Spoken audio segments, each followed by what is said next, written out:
오늘 우리에게 주시는 하나님의 말씀은 요한계시록 13장 1절에서 18절 말씀입니다. 봉독은 1절에서 10절, 16절에서 18절 말씀만 읽도록 하겠습니다. 나는 바다에서 짐승 하나가 올라오는 것을 보았습니다. 그 짐승은 뿔 10과 머리 7이 달려 있었는데 그 뿔 하나하나에 왕관을 쓰고 있고 그 머리 하나하나에는 하나님을 모독하는 이름이 붙어 있었습니다. 내가 본 그 짐승은 표범과 비슷한데 그 발은 곰의 발과 같고 그 입은 사자의 입과 같았습니다. 그 용이 자기 힘과 왕위와 큰 권세를 이 짐승에게 주었습니다. 그 머리들 가운데 하나는 치명상을 입은 듯 하였습니다. 그러나 그 치명적인 상처가 나으니 온 세상은 놀라서 그 짐승을 따라갔습니다. 용이 그 짐승에게 권세를 주니 사람들은 그 용에게 경배하였습니다. 또 그들은 누가 이 짐승과 같으랴, 누가 이 짐승과 맞서서 싸울 수 있으랴 하고 말하면서 그 짐승에게 경배하였습니다. 그 짐승은 큰 소리를 치며 하나님을 모독하는 말을 하는 입을 받고 42달 동안 활동할 권세를 받았습니다. 그 짐승은 입을 열어서 하나님을 모독하였으니 하나님의 이름과 거처와 하늘에 사는 이들을 모독하였습니다. 그 짐승은 성도들과 싸워서 이길 것을 허락받고 또 모든 종족과 백성과 언어와 민족을 다스리는 권세를 받았습니다. 그러므로 땅 위에 사는 사람 가운데서 죽임을 당한 어린 양의 생명책에 창세 때부터 이름이 기록되어 있지 않은 사람은 모두 그에게 경배할 것입니다. 귀가 있는 사람은 들으십시오. 사로잡혀 가기로 되어 있는 사람이면 사로잡혀 갈 것이요. 칼에 맞아서 죽임을 당하기로 되어 있는 사람이면 칼에 맞아서 죽임을 당할 것이다. 여기에 성도들의 인내와 믿음이 필요합니다. 또 작은 자나 큰 자나 부자나 가난한 자나 자유인이나 종이나 할 것 없이 다 그들의 오른손이나 이마에 표를 받게 하였습니다. 누구든지 이 표를 가진 사람, 곧 그 짐승의 이름이나 그 이름을 나타내는 숫자로 표가 찍힌 사람이 아니면 아무도 팔거나 사거나 할 수 없게 하였습니다. 여기에 지혜가 필요합니다. 지각이 있는 사람은 그 짐승을 상징하는 숫자를 세어보십시오. 그 수는 어떤 사람을 가리키는데 그 수는 666입니다. 아멘. 하나님의 말씀입니다. 자리에 앉으시겠습니다. 요한계시록 13장은 이 짐승의 수라고 알려져 있는 666이 나오는 유명한 장입니다. 사탄이 자기에게 속한 자에게 이마나 손목에 표를 주는데 666이라는 표를 준다는 거죠.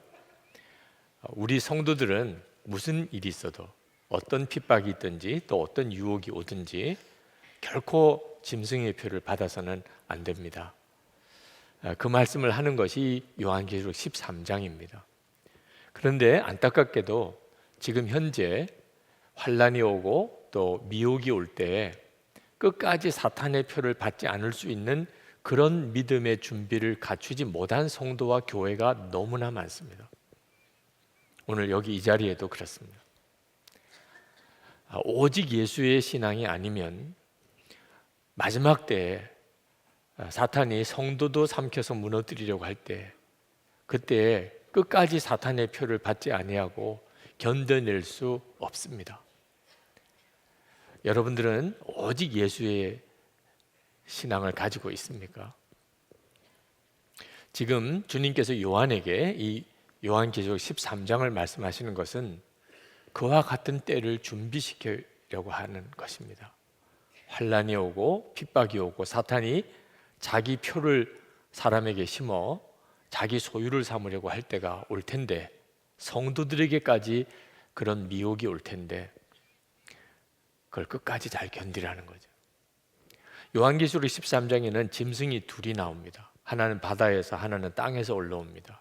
이 짐승은 사탄인 용의 능력을 부여받은 적그리스도와 거짓 예언자를 말합니다. 이 바다에서 올라오는 짐승은 머리가 7인데 그 머리마다 하나님을 참남하게 일컫는 이름이 붙여져 있다고 했습니다. 노골적으로 하나님을 비난하고 모욕하는 그런 존재라는 거죠. 그가 예수님의 부활을 흉내냅니다. 거의 죽었다가 다시 살아납니다. 이런 일도 그 적그리스도가 행합니다. 그래서 많은 사람들이 그에게 경배하게 됩니다. 이 적그리스도는 표범이나 곰이나 사자에 비유되는데 그만큼 잔인하고 강하다는 겁니다. 교회와 성도를 무너뜨리고 핍박하는데 그 무섭기가 표범과 곰이나 사자 같을 것이라고 했습니다.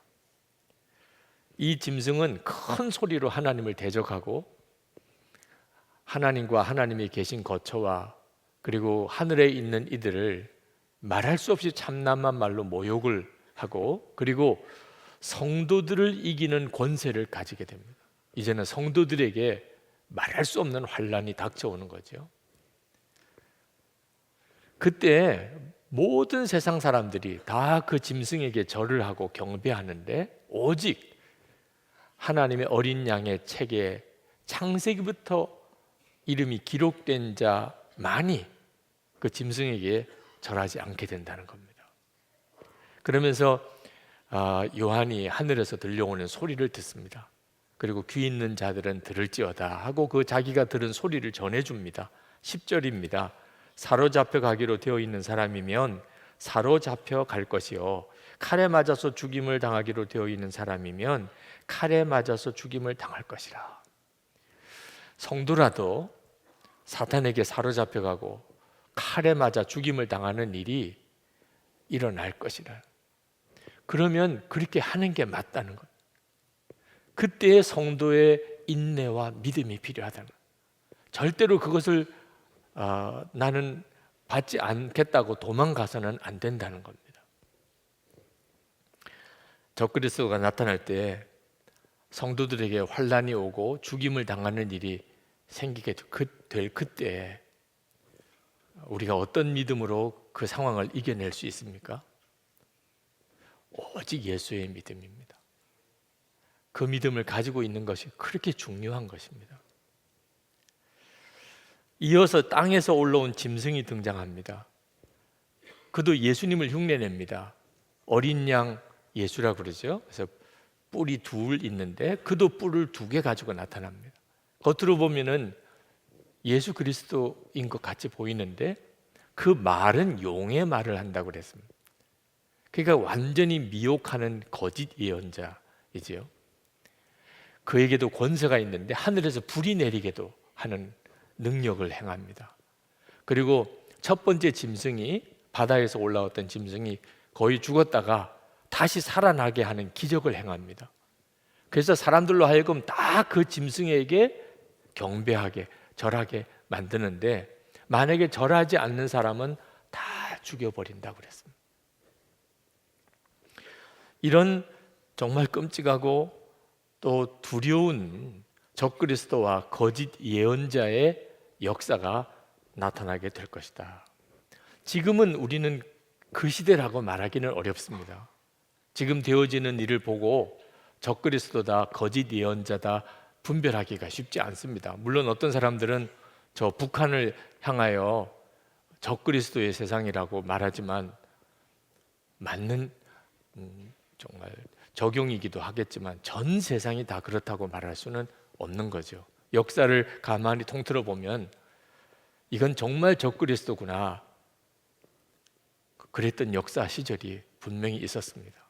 그러나 이제 마지막 때는 전 세상에 이 일이 벌어지게 되는 겁니다. 우리가 살아가는 동안에 어떤 사람이 그 영을 가만히 분별해 보니까 정말 적그리스도 같구나, 거짓 예언자 같구나, 그런 사람을 우리 주변에서도 봅니다. 노골적으로 하나님을 부인하고 저주하고 모욕하고 믿는 성도들을 핍박하고 그런 일들을 봅니다. 그러면서도 기적 같은 능력을 행하고 세상에서는 떵떵거리며 잘 되는 것 같은.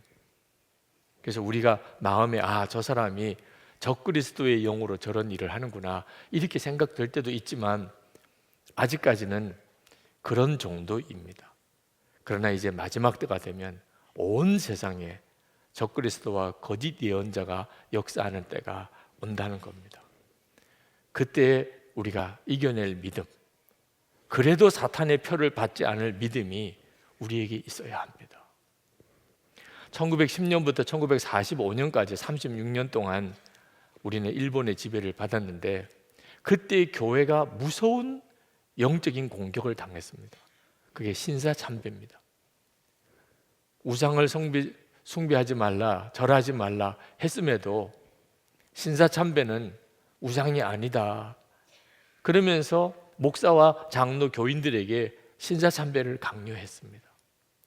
그때 당시에 한국교회 지도자들, 목사님과 장로님들 중에 무슨 일이 있어도 내가 죽을지언정 나는 우상숭배하지 않을 거다, 이런 확실한 믿음이 준비되어 있지 않았었습니다. 그래서 대부분의 목사와 장로와 교인들이 다 신사참배했습니다. 그분들 중에는 한경직 목사님 같은 분도 계십니다. 그러나 다 그랬던 건 아닙니다. 주기철 목사님 같이 순교할지라도 신사참배하지 않았던 그런 믿음의 사람들, 주님을 배반하지 않았던 사람들이 있었습니다. 여러 순교자가 났습니다. 한국교회가 그때 완전히 무너질 뻔했습니다. 마귀는 작정을 하고 한국교회를 무너뜨리려고 했습니다. 그런데 죽으면 죽으리라 라고 고백하면서 결코 사탄에게 절하지 않았던 그런 우리의 믿음의 선배들 때문에 하나님이 한국교회를 지켜주셨습니다. 우리도 그리해야 하는 겁니다. 이제 마지막 때가 올 때 사탄이 무섭게 교회와 성도들을 무너뜨리려고 미혹하고 핍박할 때, 우리가 일제시대 때 그 어처구니 없이 많은 한국교회가 우상숭배했던 그 죄를 반복하면 안 됩니다. 이제는 정말 우리가 준비해야 합니다. 이 사탄의 표인 666이 무엇인가에 대해서는 아주 오랜 동안 논란이 있어 왔습니다. 한때는 바코드가 666이다 그랬던 적도 있었고, 신용카드가 666이다 그랬던 적도 있었고, 유럽 공동체가 666이다 그러기도 했었고, 요즘에는 생체 인식표 베리칩이라고 하나요? 그게 666이다 이렇게 주장하는 이들도 있습니다. 여러분, 그건 정말 논외의 문제입니다. 사실은 정말 쓸데없는 논쟁입니다. 왜냐하면 하나님께서 이 사람이 하나님의 자녀인가 마귀의 자식인가, 그걸 이마나 표에 있는 표를 보고 분별한다는 것은 말도 안 되는 일입니다. 하나님이 도대체 무엇을 보고 하나님의 자녀와 마귀 자식을 구분합니까? 우리의 마음의 중심입니다. 성령의 인을 받은 사람, 그 사람이 예수 믿는 성도입니다. 성령의 인을 받은 사람은 결코 마귀의 표를 받지 않습니다. 마음속에 마귀가 인을 치는 것입니다. 물론 이 생체 인식이라는 이런 방법을 통해서 마귀가 사람들을 완전히 장악할 가능성은 충분히 있습니다. 지금도 그런 기술은 다 개발됐다고 하고, 만약에 마귀가 정치적인 경제적인 어떤 세력을 실제로 장악하게 되면 얼마든지 기독교인도 예수 못 믿도록, 만약에 그렇지 않으면 사지도 팔지도 먹지도 못하게 그렇게 만들 수 있는 세상이 될 수 있습니다. 그러나 이 생체 인식 표가 사탄은 아닙니다. 중요한 것은 우리의 마음의 중심입니다. 여러분은 성령의 인을 받은 사람입니까? 이 성령의 인을 받은 사람은 표시가 나게 되어 있습니다. 아무도 모르게 성령의 인을 받을 수는 없습니다. 말이나 행동이나 모든 결정이 성령의 인을 받은 사람은 어쩔 수 없이 그게 드러나게 되어 있습니다. 예수님께서 정말 내 마음에 계신지 저는 한동안 몰랐습니다. 목사의 아들로 자랐지만 예수님이 누구신가는 들어서 배웠는데 그 예수님이 제 안에 계시다는 것은 한동안 몰랐습니다. 그랬기 때문에 저는 오직 예수라고 하는 말이 처음에는 상당히 거슬렀고 너무 부담스러웠고 전혀 기쁨이 아니었습니다. 오직 예수라고 하는 것은 너무 지나치게 생각이 들었습니다. 사람을 너무 얽매는 거라고 생각했습니다. 예수를 믿어도 꼭 그렇게 믿어야 돼? 그런 생각이 들었습니다. 이유는 하나밖에 없습니다. 예수님을 알지만 예수님이 마음에 임하신 것은 몰랐기 때문에 그렇습니다. 여러분들 중에도 오직 예수라고 하는 것이 부담스러운 분이 있으실 겁니다. 이유는 하나입니다. 여러분 이렇게 주일에 교회에 와서 예배는 드리지만 아직도 예수님이 여러분 안에 계신 것은 분명히 모르고 있기 때문에 그렇습니다. 성경은 예수님이 어디 계시느냐에 대해서 너무나 놀라운 말씀들을 하고 계십니다. 예수 믿는 성도의 마음에 예수님이 계십니다. 우리는 질그릇 같은 존재인데 보배이신 예수님을 모시고 사는 사람입니다. 이것을 진짜 믿게 된다면 오직 예수가 안 될 수가 없습니다. 한 여인이 결혼을 해서 임신을 하게 되었다고 합시다. 정자와 난자가 합해져서 작은 한 세포를 만들고 그것이 그 여인의 자궁에 착상이 되어지면 그걸 임신이라고 하잖아요. 이렇게 한 아이를 잉태하게 되는 순간에 그 여인의 삶은 완전히 바뀌어지게 됩니다. 온통 그 태중에 있는 아기 생각만 하게 됩니다. 몸가짐도 달라지고 먹는 음식도 달라지고 듣는 음악도 달라지고 다 그 태아를 위해서 하게 됩니다. 감기가 걸려도 감기약도 안 먹습니다. 태아에게 해로울까 봐. 심지어는 맹장 수술을 받아야 되는데 태아에게 해로울까 봐 마취하지 않고 수술을 받았다는 그런 산모 이야기도 들었습니다. 아기만 생각나는 거죠. 여러분, 한 여인이 아기를 잉태한 것 비교할 수 없는 것이 예수 그리스도께서 우리 안에 임하신 것입니다. 이걸 진짜 안 믿으니까 문제인 거예요. 예수 그리스도께서 내 안에 계신 것을, 내 안에 오셨다는 사실을 정말 믿게 되면 우리는 항상 예수님 생각하게 됩니다. 정말 오직 예수입니다. 말하는 것도 행동하는 것도 결정하는 것도 오직 예수입니다. 주변 사람들이 다 알게 되어 있습니다. 초대교회 성도들 오직 예수였습니다. 그래서 그들은 그리스도인이라는 별명을 받았습니다. 이 그리스도인은 그리스도밖에 모르는 사람, 십자가의 예수밖에는 모르는 사람, 완전히 예수님에게 미친 사람, 그런 뜻입니다. 우리도 꼭 그렇게 됩니다.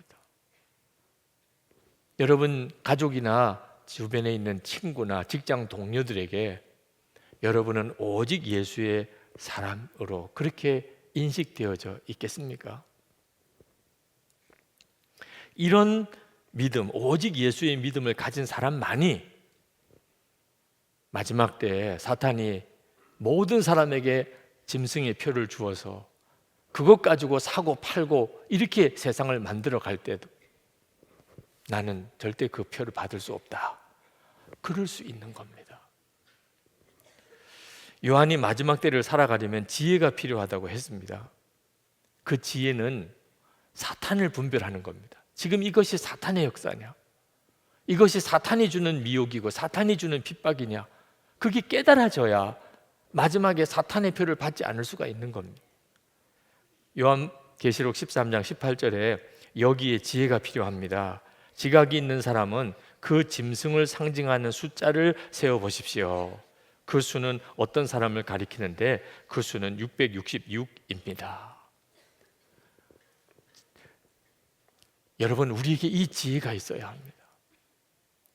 영적인 분별이 돼야 합니다. 이것이 하나님이 하시는 일인지 이것이 사탄이 하는 일인지. 그런데 그 지혜가 어떻게 생깁니까? 오직 예수의 믿음으로 사는 사람에게만 생깁니다. 여러분, 위대한 믿음의 사람들, 그 위대한 믿음의 사람들은 그냥 막연하게 예수를 믿지 않았습니다. 그들은 그저 항상 하나님을 바라보고 살았습니다. 하나님의 음성을 늘 분명히 들었습니다. 보이지 않으시는 하나님의 손을 붙잡고 살았습니다. 하나님이 그들의 모든 삶 속에 간섭하시고 인도하시고 보호하시고 역사하셨습니다. 아브라함이 그랬고, 모세가 그랬고, 여호수아가 그랬고, 다윗이 그랬고, 엘리야가 그랬고, 사도 바울이 그랬습니다. 그들에게 있어서 하나님은 정말 살아계신 하나님이셨습니다. 그랬기 때문에 그들은 끝까지 하나님이 인도하시는 길을 갈 수 있었습니다. 저는 이따금 지나치다는 그런 평가를 듣습니다. 여러분들 중에도 그런 분이 혹 계시다면 제가 충분히 인정합니다. 받아들입니다. 지나치다는 말을 들어도 제가 변명할 여지가 없을지도 모르겠습니다. 그런데 제가 지나친 게 있다면 하나입니다. 오직 예수로 살아야 한다는 것입니다. 왜 그런가 하면 적당하게 예수 믿어서는 마지막 때에 견딜 수 없기 때문에 그렇습니다. 여러분이 예수 믿는 것을 그저 죄 사함 받고 그저 하나님의 자녀가 되어서 이 세상 사는 동안에 이런저런 복을 누리다가 그러다가 죽으면 천국에 가는 것 정도로만 생각하고 계시다면 그건 적당하게 예수를 믿는 겁니다. 그런 믿음은 마지막 때를 견딜 수가 없습니다.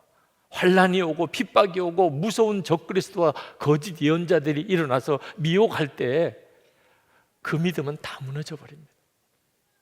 사탄의 표를 안 받을 도리가 없습니다. 지금부터 오직 예수의 믿음으로 살아야 마지막 내가 순교해야 될 때가 오면 순교할 믿음이 생길 수 있는 겁니다. 지금은 순교할 시절이 아닙니다. 지금은 우리가 열심히 일하고 살아야 될 때입니다. 그렇지만 언제까지나 이렇게 편안한 때가 계속 될 거라고 생각하시면 안 됩니다.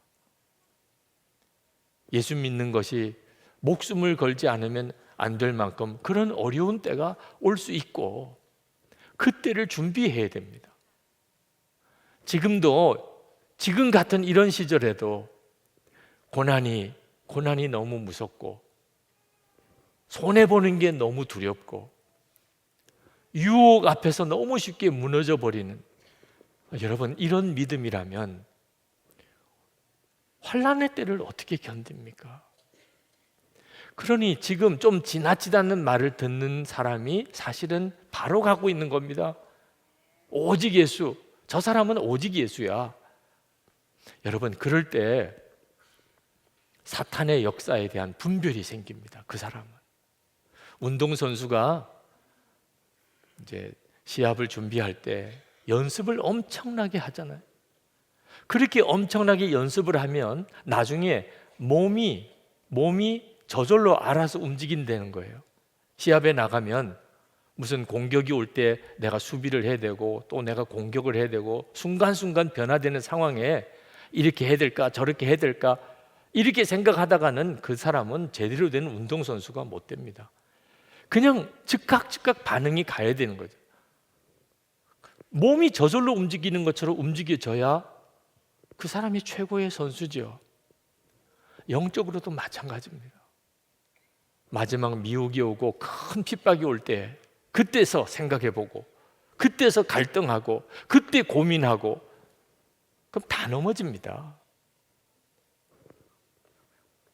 환난이 오고 미혹이 오고 막 거짓 기적들이 일어나고 그리고 예수 믿는 사람들은 순교하는 일이 사방에서 벌어질 때 사탄의 역사 금방 깨닫고 아닌 거는 분명히 아니고, 내가 죽을지언정 절대로 나는 사탄의 표를 받지 않아.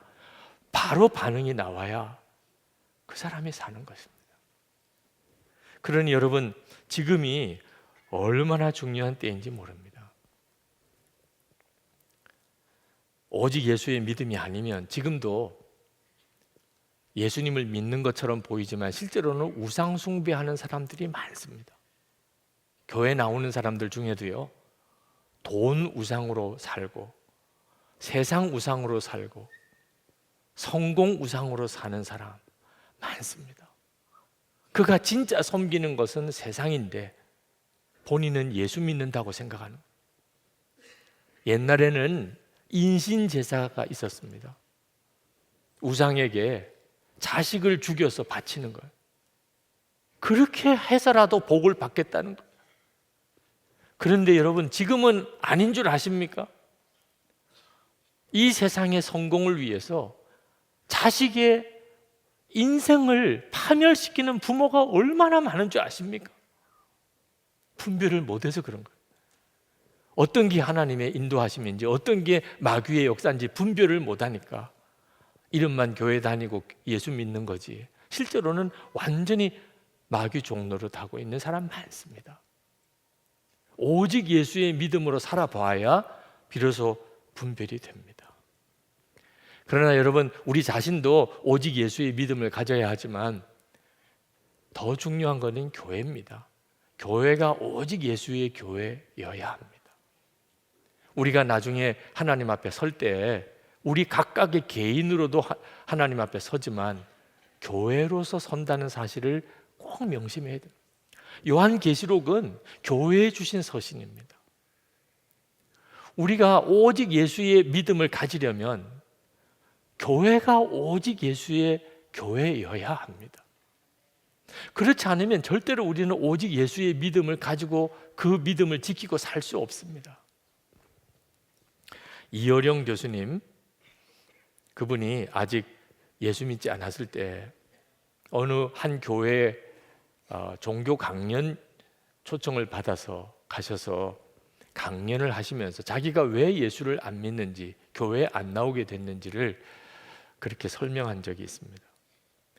도마가 예수 부활의 증거로 요구한 것이 바로 고난의 흔적이었고, 예수님께서 부활의 증거로 도마에게 보여주셨던 것 또한 고난과 아픔의 상처였습니다. 교회가 세상에 보여주어야 할 증거가 바로 이것입니다.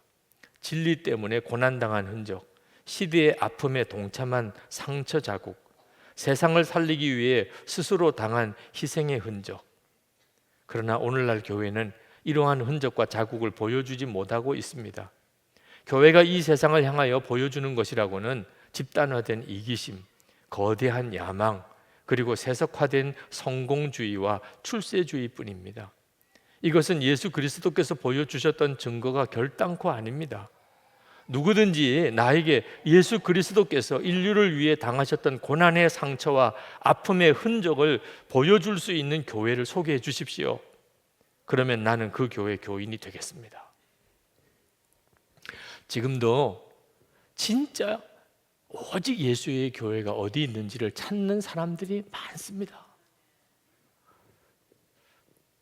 진짜 오직 예수의 교회가 서야 합니다. 저절로 세워지지 않습니다. 우리가 기도와 헌신으로 그렇게 교회를 세워가야 됩니다. 오직 예수의 믿음으로 도무지 살 수가 없어서 그 교회를 떠나야 되는 그런 사람들도 있습니다. 그 교회에서는 도무지 오직 예수로 살 수가 없기에 오직 예수로 정말 살고 싶어서 일부러 그 교회를 찾아오는 사람도 있습니다. 형식적인 신앙을 가지고 있었는데 그 교회에 다녔기 때문에 오직 예수의 믿음을 가지게 되었다. 이런 교회가 되어야 됩니다. 오직 예수의 믿음을 가지고 있는 그런 교인들이 세운 교회는 특징이 있습니다. 밝습니다. 기쁨이 충만합니다. 사랑이 넘칩니다. 정결합니다. 거짓이 없습니다. 무엇보다도 하나 됩니다. 그런데 오직 예수가 안 되는 교인들이 모인 교회는 또 특징이 있습니다. 그렇게 싸웁니다. 그렇게 교만합니다. 그렇게 딱딱합니다. 하나 되지 못합니다. 여러분, 선한목자교회 교인이 되었다고 만족하면 안 됩니다. 여러분의 진짜 교회는 여러분의 속회입니다. 속회가 여러분이 정말 세워야 될 오직 예수의 공동체입니다. 그렇지 않으면 여러분은 교회가 없는 사람이 될 수도 있습니다. 그래서 주일에 그저 한번 드리고 마는 속회, 그저 이름만 내가 속회원이라고 걸어놓은 이런 교인 되지 않으셔야 합니다. 우리가 이 예배당에 모여서 예배 드릴 수 없을 때가 올지 모릅니다. 그때는 어떻게 신앙을 지키고 예배 드리시겠습니까? 속회가 있어야 됩니다. 오직 예수의 믿음으로 모인 속회 공동체가 있어야 환난과 핍박의 때에, 미혹의 때에 분별도 되고 믿음도 지켜 나갈 수 있는 겁니다. 19세기에 아주 유명한 미국의 헨리 워드 비처 목사님이라고 계셨습니다. 그 헨리 워드 비처 목사님을 뉴욕에 있는 어느 교회가 청빙을 해서 주일 설교를 하시게 됐는데, 그 광고를 듣고 많은 사람들이 주일에 그 교회에 왔습니다. 그런데 헨리 워드 비처 목사님이 몸이 갑자기 아프셔서 설교를 하실 수가 없게 됐습니다. 그래서 동생인 토마스 비처 목사님을 대신 보냈습니다. 많은 교인들이 헨리 워드 비처 목사님이 설교하실 것을 기대하고 있는데, 설교단에 엉뚱한 목사님이 올라오는 걸 보고 많은 사람들이 자리에 일어나서 나갔습니다. 그때 강단에 올라왔던 그 토마스 비처 목사님이 큰 소리로 말했습니다. 여러분 중에 오늘 헨리 워드 비처 목사님을 예배하러 오신 분들은 빨리 나가시기 바랍니다. 그러나 하나님을 예배하기를 원하여 오신 분들은 자리에 앉아서 예배를 드리시겠습니다.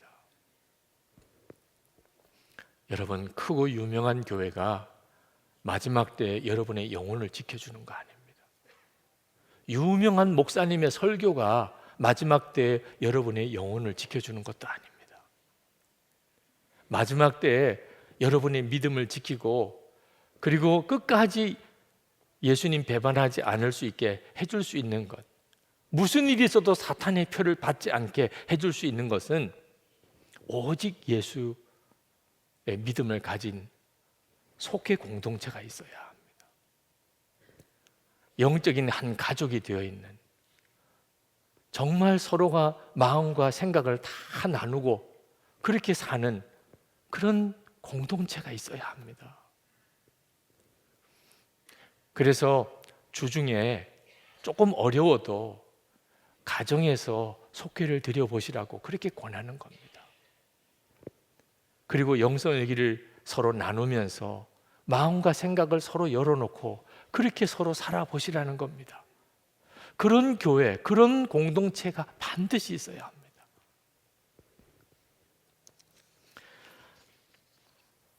자, 이제부터 오직 예수로 살리라 결단하셔야 합니다. 아직까지 마음에 내가 아직 오직 예수의 믿음은 아닌데 이런 생각이 드시는 분은 뒤로 미루시면 큰일 납니다. 그러다가 그냥 마지막이 옵니다. 지금 결단해야 합니다. 주님, 제가 오직 믿음으로 사는 것은 너무 지나치다, 너무 부담된다고만 생각했는데 제가 생각을 바꾸겠습니다. 지금 오직 믿음으로 살지 못하면 마지막 때는 정말 견뎌낼 수 없음을 제가 깨달았습니다. 제게 오직 예수의 믿음을 주소서. 나와 함께 계신 주님을 바라보게 해주소서. 그리고 오직 예수의 믿음을 가진 성도들이 연합한 그런 속회 공동체, 교회 공동체를 제가 세우게 해주시옵소서. 여러분 다 일어나셔서 우리 찬양 같이 하시고 기도하셨으면 좋겠습니다. 십자가의 길, 순교자의 삶, 다 같이 찬양하겠습니다.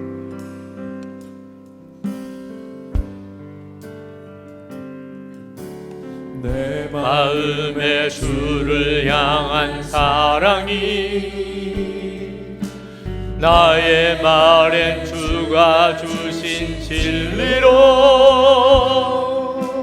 나의 눈에 주의 눈물 채워주소서.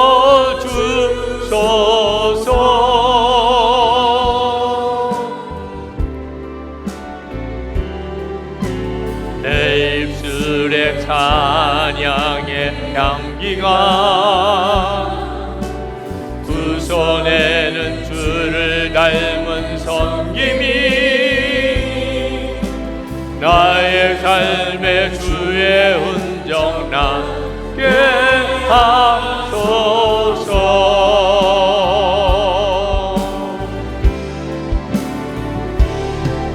하나님의 사랑이 영원히 함께하리. 십자가의 길을 걷는 자에게 순교자의 삶을 사는 이에게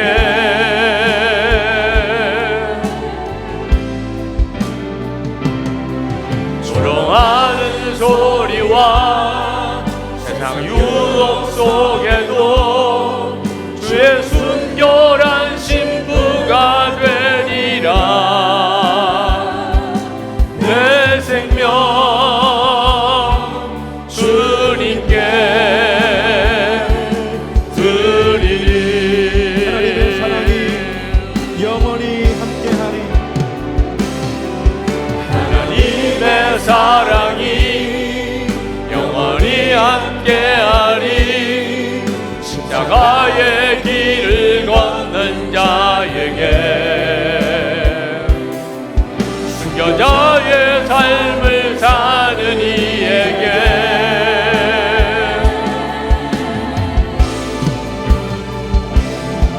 조롱하는 소리와 세상 유혹 속에도 주의 순결한 신부가 되리라. 내 생명 주님께 드리리. 이 시간에 우리 기도하실 때 주님, 제가 정말 오직 예수의 믿음으로 서기를 원합니다. 나약한 신앙의 자세, 두려워하는 마음 주의 십자가에 다 처리해 주옵소서. 주를 바라보는 눈을 분명히 열어주소서. 우리 다 같이 기도하겠습니다. 은혜와 사랑이 충만하신 하나님, 놀라우신 은혜와 하나님의 역사하심을 인하여 하나님 앞에 간절한 마음으로 기도합니다. 오늘도 하나님 기도하며 갈망하는 사랑하는 성도들의 마음의 심령을 주님 붙들어 주소서. 저의 전심의 마음 받아주소서. 성령께서 말씀으로 사랑하는 성도들을 사로잡아 주옵소서. 하나님, 주의 손으로 하나님 오늘 시간 깨어 주를 붙들며 의지하며 다시 일어나는 사랑하는 성도들을 세워 주옵소서. 주님의 손으로 그리하시고 흔들리지 아니하시고 변함이 없게 하시고 성령으로 인쳐주시고 주를 바라보는 눈을 열어 주시옵소서. 변함이 하소서. 오직 예수의 교회가 소리해 주소서. 감사합니다. 아버지 하나님, 오늘도 하나님 앞에 전심을 다하여 예배하는 사랑하는 성도들을 주께서 기쁘시게 받으신 걸 믿습니다. 주님을 뜨겁게 사랑하고 감사하며 예물을 준비하여 드리는 성도들의 마음도 이 시간에 주께서 받으신 것을 믿습니다. 은혜를 주소서. 성도들에게 역사하소서. 오늘도 예배드리고 하나님께 감사하고 돌아가는 모든 성도들의 심령에 주를 바라보는 눈을 분명히 뜨게 하시고 오직 주 예수의 믿음으로 살게 하시고 어떤 형편과 처지에서도 사탄을 따라가고 타협하고 사탄의 표를 받는 자 되지 않게 하소서. 육신에 병든 이들을 주님이 고쳐주소서. 가정 안에 하나님의 은혜가 넘쳐 다 구원받게 하시고 성도들이 기업에 복을 주셔서 주의 일할 힘이 있게 하옵소서. 하나님, 북한에 아직도 억압되어 있는 많은 우리 동족들이 있습니다. 생명의 복음, 자유의 복음이 전해지게 하소서. 억압되어 있는 주의 종들이 있습니다. 김동철 씨, 김국기 목사님, 김상덕 교수, 김학성 교수, 최춘길 선교사님, 김정옥 선교사님, 중국에 있는 온성도 목사님, 이름을 알지 못하는 가운데 지금 말할 수 없는 핍박을 받고 있는 많은 주의 종들이 세계 도처에 있습니다. 주님 손에 속히 풀어주소서. 세계 열방에 나가 복음 전하는 선교사님들, 주님의 손에 다시 한번 사로잡아 주시기 원합니다. 굳굳하게 주님만 바라보며 나아갈 수 있도록 은혜 위에 은혜를 더하소서. 특히 환난 지역, 핍박받는 지역에서 사역하는 선교사님들, 하나님께서 부으시는 심령의 충만한 기쁨과 은혜로 채워 승리하게 하옵소서. 오늘도 주께 나와 예배하고 돌아가는 모든 성도들 위해 주 예수님의 은혜와 하나님의 사랑하심과 성령의 교통하심이 충만히 함께 하시기를 축원하옵나이다. 아멘.